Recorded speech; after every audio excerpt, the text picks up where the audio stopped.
So let's see if we can make a little video here about using the left function in VBA.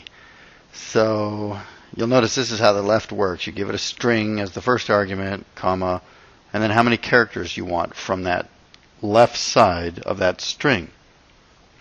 So let's take a look at an example. So let's say we have a string Jones, comma, Bob. That's the string.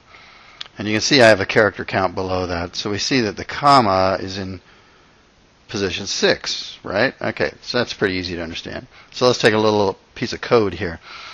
So we'll declare a string variable, and we'll go ahead and stuff that Jones, comma, Bob into our string variable.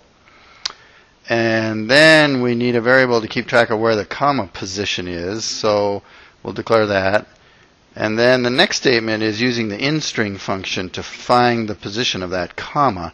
So in this case, then you would say to yourself, well, starting in position 1 in the string that's holding Jones, comma, Bob, and if we look for a comma, well, the comma position ought to be what? Well, it ought to be the 6 that you see here, sure. So what we'd like to do then is we'd like to just output that last name. We just like to output Jones, and that's it.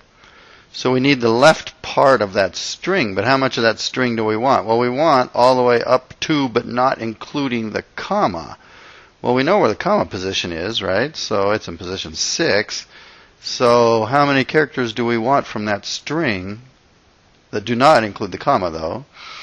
So you'd say message box left, and then you'd have to give it, of course, the first argument would be the string.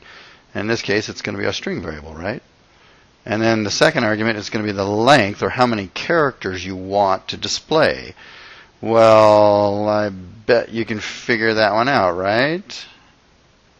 All right, well, think about it.